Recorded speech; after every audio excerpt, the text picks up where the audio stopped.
நன்றி திருமதி கோமதி கார்த்திகேயன். நேர்கள் இதுவரை கேட்டது உலக இந்து செய்தி மடல்.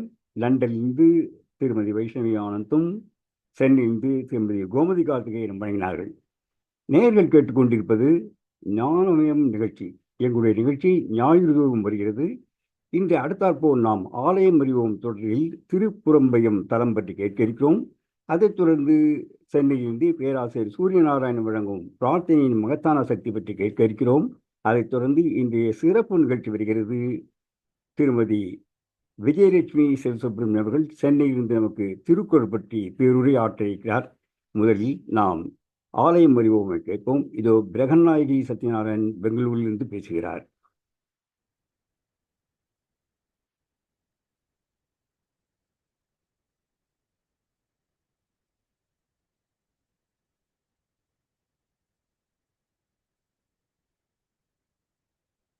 நாராயணன். மரம் பயம் மலைந்தவர் மதில் பரிசு அறுத்தனை, நிறம் பசுமை செம்மையோடு இசைந்து உனது நீர்மை, திறம்பயன் உறும் பொருள் தெரிந்து உணரும் நால்வர்க்கு அறம்பயன் உரைத்தனை புறம்பயம் அமர்ந்தோய். திருஞான சம்பந்த திருவடி போற்றி. ஆலயம் அறிவோம் தொடரில் இன்று நமது யாத்திரையில் இடம்பெறுவது தமிழ்நாட்டில் கும்பகோணத்திற்கு வடமேற்கே 9 கிலோமீட்டர் தொலைவில் உள்ள திருப்புறம்பயம் திருத்தலமாகும். சோழ நாட்டு வடகரை தலங்களில் 46வது தலமாக இது அமைகிறது. இறைவனின் திருப்பெயர் சாட்சிநாதேஸ்வரர், புன்னைவனநாதர், புறம்பயநாதர், கல்யாணநாதர். சந்நிதி கிழக்கு. இறைவி திருப்பெயர் கரும்படு சொல்லம்மை, ஈக்ஷுவாணி. தலவிருட்சம் புன்னை மரமாகும். செட்டி பெண்ணுக்கு சாட்சியாக மதுரைக்கு சென்ற மிக பழைய மன்னி மரமும் உண்டு. தீர்த்தம் பிரம்ம தீர்த்தம், சப்த சாகர கூபம், சூரிய புட்கரணி, சந்திர புட்கரணி. இங்கு வழிபட்டோர் அகஸ்தியர், புலஸ்தியர், சனகர், சனந்தனர், விஸ்வாமித்ரர், சம்பந்தர் உள்ளிட்ட ஏராளமான முனிவர்களும் மகான்களும். பாக்யாம்புரம் என்றும் கல்யாண நகரம் என்றும் அழைக்கப்படும் இத்தலத்தை பற்றிய புராண வரலாறுகள் ஏராளம் உண்டு. மதுரையைச் சேர்ந்த அர்தனகுப்தன் என்னும் ஒரு வணிகன் இந்த ஆலயத்தில் வன்னி மரத்தின் கீழ் பாம்பு கடித்து இறந்தான். இவனுடன் வந்த இளம் கன்னி ரத்னாவளி இந்த ஆலய ஈசனிடம் அழுது புலம்பினாள். உடனே ஈசன் வணிகனை உயிர்ப்பித்து மடைப்பள்ளி, வன்னிமரம், கிணறு ஆகியவற்றை சாட்சியாக வைத்து திருமணத்தை நடத்தி வைத்தார். மதுரைக்கு இருவரும் சென்றபோது வணிகனின் மூத்த மனைவி ரத்னாவளியை ஏற்காத நிலையில் திருமணம் நடந்ததை இறைவன் சாட்சிகளுடன் தோன்றி உண்மையை உரைத்தார். இன்றும் மதுரை மீனாட்சி கோவிலில் சாட்சியாக வந்த மடைப்பள்ளி, வன்னிமரம், கிணறு ஆகியன உள்ளன. இந்த வரலாறு திருவிளையாடல் புராணத்திலும் சிலப்பதிகாரத்திலும் சொல்லப்பட்டுள்ளது. இப்படி செட்டி பெண்ணுக்கு இறைவன் சாட்சி சொன்ன தலம் என்பதால் இறைவனுக்கு சாட்சி நாதேஸ்வரர் என்ற திருப்பெயர் உண்டு. அம்பிகை தவிர ஏனைய 4 சாட்சி சொன்ன வடிவங்களும் இதற்கு அறிகுறியாக பெரிய பிரகாரத்தில் அக்னி மூலையில் சேர்ந்து உள்ளன. சிவலிங்கம் மதுரைக்கு சாட்சி சொல்ல சென்ற போது மூலஸ்தானத்திலிருந்து காட்சி கொடுத்து கொண்டிருந்தது. பின்னர் அவர் திரும்பி வந்தவுடன் தனியே வேறு இடத்திற்கு வந்தவர் பிரத்யக்ஷநாதர் என்ற பெயரில் லிங்க வடிவமாக உள்ளார். இவரது ஆலயம் தனியாக கர்ப்ப கிரகத்திற்கு வடக்கே உள்ளது. இந்த ஊரின் வரலாற்றை சொல்லும் வன்னி நாடகம் என்னும் ஒரு நூல் செய்யப்பட்டு அது ஆடப்பட்டு வருகிறது.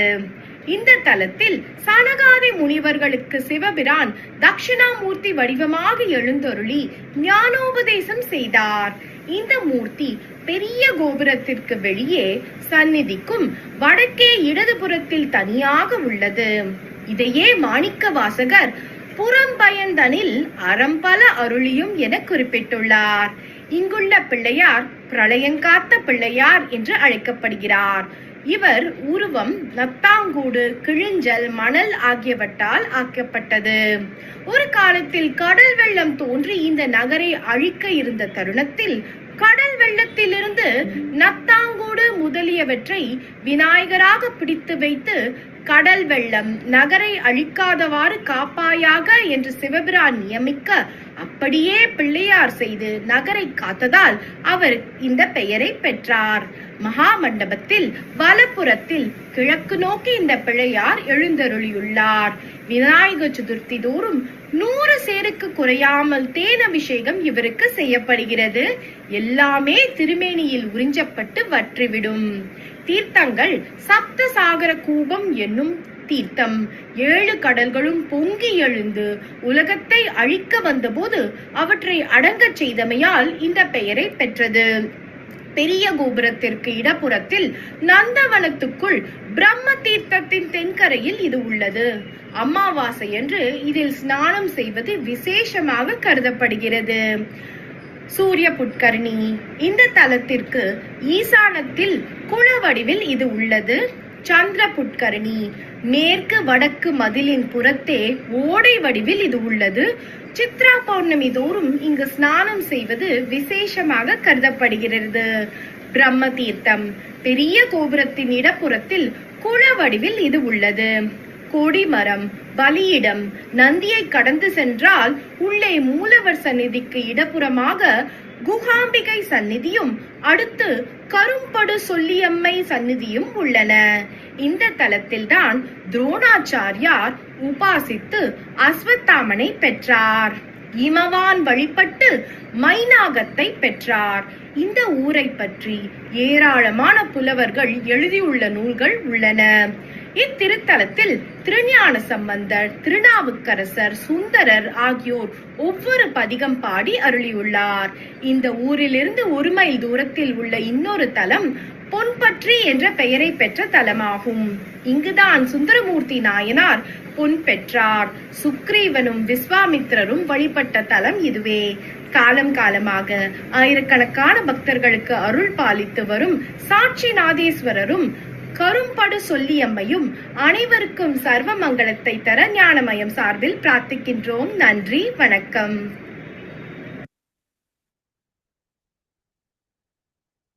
நன்றி திருமதி பிருகநாயகி சத்யநாராயணன். நேர்கள் இதுவரை கேட்டது ஆலயம் அறிவோம் நிகழ்ச்சியில் திருப்புறம்பயம் தலம் பற்றி பெங்களூரிலிருந்து திருமதி பிருகநாயகி சத்யநாராயணன் வழங்கிய உரையாகும்.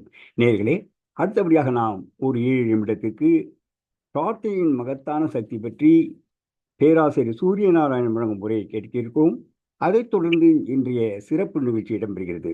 பேராசிரியர் சூரியநாராயணன் மதுரை சரஸ்வதி நாராயண் கல்லூரியின் பிரின்சிபாலாக பணியாற்றியவர். இசைத்துறையில் வல்லவர். முறையாக வயலின் கச்சேரி செய்து நிறைய பாராட்டுகளையும் பெற்றவர்.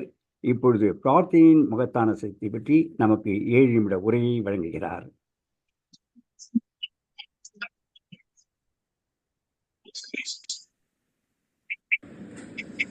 இன்று இந்த நிகழ்ச்சியிலே என்னை பேசுவார் ஊக்குவித்த என் அன்பு சகோதரர்கள் லண்டன் திரு சந்தானம் சுவாமிநாதன் அவர்களுக்கும் பெங்களூர் திரு சந்தானம் நாகராஜன் அவர்களுக்கும் என்னுடைய குடும்பத்தினருக்கும் என் இனிய வணக்கத்தையும் நன்றியையும் நான் கூறிக்கொண்டு இந்த நிகழ்ச்சியை தொடங்குகிறேன். இந்த நிகழ்ச்சியிலே நான் அவ்வப்போது பயனுள்ள சுவையான சில சம்பவங்கள் கருத்துக்களை உங்களுடன் நான் பகிர்ந்து கொள்ள ஆசைப்படுகிறேன். இன்று நான் பேசக்கூடிய தலைப்பு பிரார்த்தனையின் சக்தி. நாம் தினசரி இறைவனை நோக்கி பூஜைகள் செய்கிறோம், ஸ்தோத்திரங்கள் சொல்கிறோம், ஸ்லோகங்கள் சொல்கிறோம், எவ்வளவு பிரார்த்தனை செய்கிறோம். இந்த பிரார்த்தனைக்கு எவ்வளவு தூரம் சக்தி, இறைவன் எவ்வளவு தூரம் பலனளிக்கிறான் என்பதற்கான ஒரு உண்மை நிகழ்ச்சியை நான் உங்களிடையே கூற விரும்புகிறேன். டாக்டர் மார்கன் என்பவர் சிகாகோவில் வாழ்ந்த ஒரு பெரிய டாக்டர். அவர் புற்றுநோயில் குணப்படுத்துவதில் ஒரு நிபுணர். புற்றுநோய்க்கான சில மருந்துகள் கண்டுபிடித்து உலகமே வியக்கத்தக்க வகையில் அவரை பாராட்டினார்கள். அப்பேற்பட்ட டாக்டருக்கு ஒரு இடத்திலே ஒரு பாராட்டு நடத்தி ஒரு அவார்டு கொடுக்க பல டாக்டர்கள் விரும்பினார்கள். ஒரு மாநாடு ஏற்பாடு செய்தார்கள். சிகாகோவில் அந்த இருக்கும் இடம் தூரம் கிட்டத்தட்ட 6 மணி நேரம் செல்ல வேண்டிய ஒரு தூரம். விமானத்தில் சென்றால் 1.5 மணி நேரத்தில் சென்று விடலாம். இவர் இந்த அவார்டு சாயந்தரம் 5:30 மணிக்கு அந்த நிகழ்ச்சி ஏற்பாடு செய்யப்பட்டிருக்கிறது. இவர் சிகாகோவிலிருந்து காலை 10 மணிக்கு விமானத்தில் கிளம்புகிறார். அன்று விமானத்தில் கிளம்புகின்ற நேரத்திலே வானத்திலே எதிர்பார்க்க முடியாத ஒரு சூறாவளி, புயல், மழை. அதில் விமானம் சிறிது நேரம் பறந்து சென்று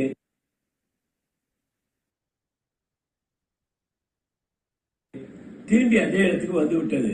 என்ன காரணம் என்றால், இந்த வானிலையில் விமானத்தை சரியாக செலுத்த முடியாது. அதனால் பயணிகள் அவ்வளவு இறங்கிக் கொள்ளுங்கள், உங்களுக்கு தங்குவதற்கான எல்லா வசதிகளும் நாங்கள் ஏற்பாடு செய்திருக்கிறோம் என்று சொல்லிவிட்டார்கள். டாக்டருக்கு ஏற்கனவே 1 மணி நேரம் வீணாகிவிட்டது. ஒரே பதற்றம், விழாவிற்கு செல்ல வேண்டும். இவரை நம்பித்தான் பெரிய விழாவை ஏற்பாடு செய்திருக்கிறார்கள். அங்கிருந்த ஊழியர்களிடம் அவர் சென்று, எனக்கு எப்படியாவது இந்த இடத்துக்கு போக வேண்டும், என்ன செய்வது என்று கேட்டார். நாங்கள் உங்களுக்கு ஒரு டாக்ஸி அரேஞ்ச் பண்ணி கொடுக்கிறோம், அது செல்லலாம் என்றார். வெகு விரைவில் டாக்ஸியும் வந்துவிட்டது. டாக்ஸியில் ஏறிக்கொண்டு அவர் பயணம் செய்ய ஆரம்பிக்கிறார். ஆனால் புயலோ சூறாவளியோ விடவில்லை. அந்த டிரைவரால் கிட்டத்தட்ட அந்த டாக்ஸியை ஓட்டவே முடியவில்லை. அவர் ஐயா, இனிமேல் போவது மிக கடினம், இருந்தால் நான் முயற்சி செய்கிறேன் அப்படிங்கிறார். டாக்டரோ எப்படியாவது சென்று என்னை இந்த இடத்துக்கு சேர்த்து விடு என்று கெஞ்சுகிறார். டிரைவரும் முடிந்த அளவு பயணம் செய்து கொண்டிருக்கிறார்கள். ஆனால் துரதிருஷ்டவசமாக ஒரு 1.5 மணி நேரம் பயணத்துக்கு பிறகு டிரைவர் ஒரு தவறான வகையில் சென்று விடுகிறார். கொஞ்ச நேரம் கழிச்சுதான் டிரைவருக்கே போய் நம்ம வீட்டு மாற்றுப்பயிர் வந்துட்டோம். அப்ப டாக்டர் நான் தவறான வழியில் வந்து விட்டேன் என்று சொல்லிக்கொண்டு போது வண்டியும் அங்கே நின்று விட்டது. ஐயா, வண்டியில் ஏதோ ரிப்பேர் ஆகிவிட்டது, நான் சரி செய்து வருகிறேன், நீங்கள் இங்கே பக்கத்தில் இருந்து தங்கிக் கொள்ளுங்கள் என்கிறார். மழையோ கொஞ்சம் கொஞ்சமாக விட்டு கொண்டிருக்கிறது. தூரத்தில் பார்த்தா பல தூரத்தில் ஒரே ஒரு வீடு இருக்கிறது, அது சிறு லைட் ஒன்று போட்டிருக்கிறது. சரி, அங்கே போய் நம்ம கொஞ்ச நேரம் இருக்கலாம் என்று அவர் அந்த வீட்டை நோக்கி செல்கிறார். அந்த வீட்டில் போய் கதவை தட்டுகிறார். ஒரு பெண்மணி கதவை திறக்கிறார். 40-45 வயது பெண்மணி கதவை திறக்கிறார். யார் நீங்கள், என்ன வேண்டும் என்கிறார். ஐயா, நான் பயணம் செய்து கொண்டிருக்கிறேன், இந்த மாதிரி மழையின் காரணமாக வண்டியும் நின்று விட்டது, உங்கள் வீட்டில் நான் சிறிது நேரம் தங்கிவிட்டு என்னை செல்லலாம் இருக்கிறேன். ஓகே, அதனால் தாராளமாக உள்ளே வாருங்கள். இந்த பெண்மணி உள்ளே கூட்டார். உள்ளே அமர்ந்து கொண்டார். ஒரே சட்டையெல்லாம் ஈரமாக இருக்கிறது, எல்லா துணிகளும் நனைந்து விட்டது. நான் உங்களுக்கு ஒரு துண்டு தருகிறேன், நீங்கள் அதை தோட்டிக் கொள்ளுங்கள் என்கிறார் அந்த பெண்மணி. இல்லை வேண்டாம், இது காய்ந்து விடும், நீங்கள் உங்கள் வேலையை பாருங்கள் என்கிறார். கொஞ்சம் உள்ளே சென்று விட்ட பெண்மணி திரும்பி, நான் உங்களுக்கு ஒரு டீ போட்டு கொடுக்கட்டுமா என்கிறார். தாராளமாக கொடுங்களேன் அப்படின்னு என்கிறார். அவர் உள்ளே சென்று டீ தயாரித்து கொண்டு வந்து கொடுக்கிறார். கொடுத்து விட்டு, எனக்கு சிறிது வேலை இருக்கிறது, நான் பிறகு உங்களை பேசுகிறேன் என்று வீட்டுக்குள்ளே சென்று விட்டார்.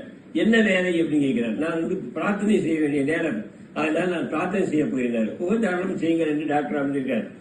சிறிது நேரம் ஆயிட்டு அந்த பெண்மணி வெளியே வரலை. இவருக்கு ஒரு ஆவல், என்னதான் இந்த பெண்மணி செய்கிறார் என்று அந்த கதவத்தின் உள்ளே எட்டிப்புகிறார். கடவுள் படத்துக்கு முன்னாடி அவர் அந்த கண்ணை மூடி உட்கார்ந்து கொண்டு பிரார்த்தனை செய்து கொண்டிருக்கிறார். இவரும் கூடவே ஒரு 10 நிமிஷம் உட்கார்ந்து பார்க்கிறார்.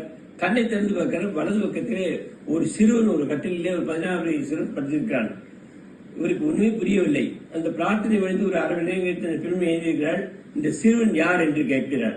இவனுடைய பையன் தான், நான் மட்டும்தான் இங்க தனியா இருக்கேன், எனக்கு உதவி செய்ய ஆள் இல்ல, இவன் புற்றுநோய் இவனுக்கு இருக்கிறது அப்படின்றார். ஏன் கவனிக்கவில்லையா, மருத்துவ சிகிச்சை எதுவும் எடுக்கலையா, மருந்து கொடுக்கலையா என்று டாக்டர் கேட்டார். இல்லை, நான் எல்லா வித முயற்சிகளும் பண்ணிவிட்டேன். எத்தனை வருடம் இப்படி இருக்கிறார், 2 வருடம் இந்த படுக்கையில் இருக்கிறார் அப்படிங்கிறார். ஏன் நீங்க ஏதாவது முயற்சி செய்யலாமே என்று டாக்டர் கேட்டார். இல்லை, இதனுடைய நோய்க்கு சிகிச்சை அளிக்கக்கூடிய ஒரே டாக்டர் மார்கன் என்று இருக்கிறாராம், அவர் சிகாகோவில் இருக்கிறார். என்று வறுமை நிலைமை காரணமாக என்னால் சிகாகோ போவதோ, அங்கு தங்குவதோ, டாக்டர் உண்டான ஃபீஸ் கொடுப்பதோ என்னால் இயலாத காரியம். அதனால் நான் வேண்டும் விட்டு விட்டேன். இரவா நீயே இவனை காப்பாற்று என்று சொல்லி 2 வருடமாக பிரார்த்தனை செய்து கொண்டிருக்கேன் சொல்கிறார். டாக்டர் மார்கனுக்கு தூக்கி வாரிப்பட்டது. ஏனால் அந்த பையனுக்கு சிகிச்சை செய்ய வேண்டிய டாக்டர் இவர்தான். உடனே அவர் அந்த பெண்மணியும், நீங்கள் எல்லாம் தயாரிகள், நாளை காலை நம்ம இங்கிருந்து கிளம்பு தன்னுடைய சொந்த செலவிலே அந்த பெண்மணியை சிகாகோ கூடி செல்கிறார். டாக்டருக்கு உதவிச்சு, எப்படி நாம் விமானத்தை தவற விட்டோம், எப்படி மழை பெய்தது, எப்படி இந்த சூறாவளி, எப்படி இந்த டாக்டர் தன்னுடைய பாதை இதழ் இந்த இடத்துல வந்தா, எப்படி நாம இந்த வீட்டுக்குள்ள அழைத்தாங்க, இந்த என்ன சக்தி நம்ம இப்படி அழைத்து வந்தது என்று வியக்கிறார். அவர் சிகாகோ அந்த பையனை அழைத்து சென்று கிட்டத்தட்ட 3 மாதம் சொந்த சிறையிலே பாதுகாத்து குணப்படுத்தி அந்த பையன் வாழ்வாங்க வாழ்ந்தான் என்பது வரலாறு. இது ஒரு உண்மை சம்பவம். ஆகவே பிரார்த்தனை என்பது எந்த நிலையும் பலனளிக்கக்கூடியது. அதை நாம் எக்காலத்தில் விட்டுவிடக்கூடாது. எல்லோரும் பிரார்த்தனை செய்வோம். கூட்டு பிரார்த்தனை மிகவும் பலம் வாய்ந்தது என்று பெரியவர்கள் முனிவர்கள்லாம் சொல்லுகிறார்கள். அதனால் நாம் தனியாகவோ கூட்டாகவோ பிரார்த்தனை செய்தால் நிச்சயம் நாம் இந்த பிரார்த்தனை பலிக்கும் என்பதை கொண்டு நான் பகிர்ந்து கொள்கிறேன். மீண்டும் ஒரு சந்தர்ப்பத்தில் உங்கள் சந்தித்து வேறொரு சுவையான சம்பவத்தை நான் சொல்ல இருக்கேன். நன்றி. நன்றி பேராசிரியர் சூரியநாராயணன் அவர்களே. நேர்கள் இதுவரை கேட்டது புரோட்டீனின் மகத்தான சக்தி பற்றி சென்னையிலிருந்து பேராசிரியர் சூரியநாராயணன் வழங்கிய ஒரு சிற்றுரையாகும். நேர்களே, அடுத்தபடியாக நாம் நம்முடைய சிறப்பு